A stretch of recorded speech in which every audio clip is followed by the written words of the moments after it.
Before the video starts, there may be spoilers. There may be spoilers about Honkai or Genshin, so if you don't want spoilers, go away. Okay, what is the topic of today's video? I know this is a bit of a weird format. Usually I have some gameplay in the background somewhere, but today I just want to talk about Genshin Impact and why it might struggle to create an emotional connection with the characters and the player. Now, this is in direct contrast to me having now finished chapter 8 and 9 of Honkai Impact the third.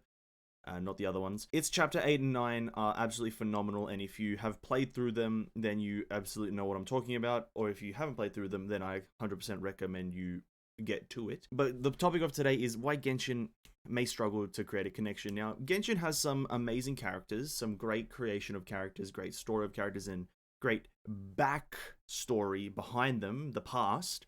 It has great that, but it doesn't have great current stuff happening. The current stuff happening with the character and the player isn't really impactful enough to create some sort of connection. And let's use the example of Kazuha and the main character and the player and Raiden Shogun. That little scenario where Kazuha saves us from Raiden Shogun. That's a very cool scene. Don't get me wrong. That is a very, very badass scene. Kazuha is little glowy extra thingy, the vision, as it's called, starts to glow purple. He gets electricity powers and saves us from the inevitable doom that the Raiden Shogun was going to deliver onto the main character. Now, the main character was never in threat. He's the main character. He's not going to die. It's just the main character. We knew the main character was going to survive somehow. And it's very badass that Kazuha activated his dear friend's vision. And he saves us. Obviously, he deflects the slash. Wham. He deflects it and holds it. And then he fends off Raiden Shogun. A god.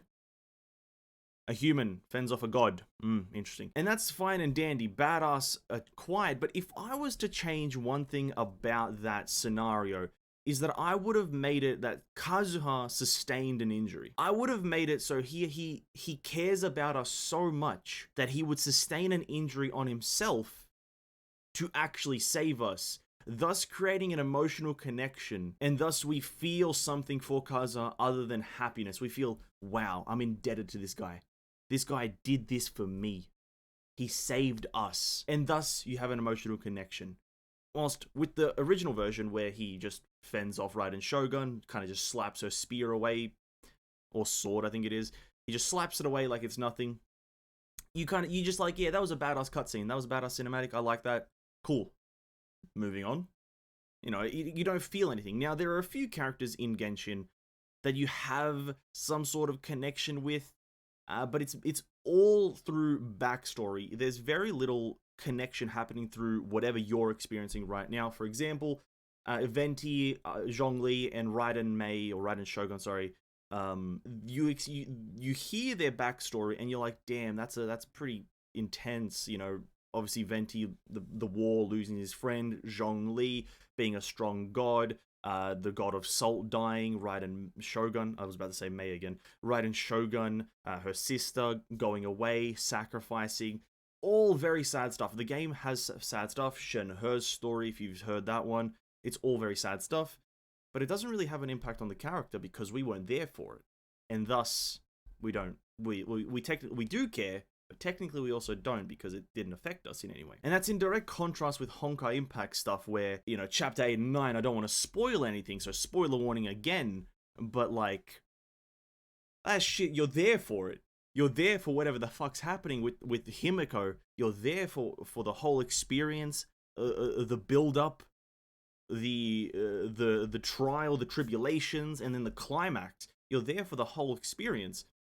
And so when the inevitable happens, you just sit there in awe of like, no fucking way. But I don't feel like Genshin's gonna do that. Now, obviously, I want to acknowledge that Genshin can create positive and happy and extremely upbringing emotional connections, as seen through obviously the Lantern Rite Festival event, with everyone kind of culminating into a celebratory fashion. Keqing, Ningguang, Beidou, everyone kind of just hanging out and having a joyful experience. But that is like a side thing. That's not a main story thing. It could have happened canonically, but you can't re-experience it, so is it really canon? Genshin's really good at making the positive ones, but I really think it should try to ease into having some sort of quote-unquote negative emotional connection. Some sad stuff happen, have some actual sad things happen to the characters, shift into this area where people can feel a connection to a certain character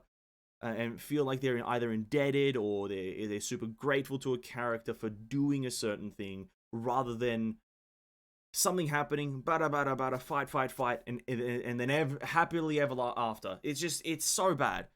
I hate the happily ever after kind of ending resolution, and that's what it feels like Genshin's doing a lot right now. It would really do them a nice benefit, a great service rather. It would do them a great service. Shift into the a bit more depressingness, because it adds more depth. And that's pretty much all I want to say for this video.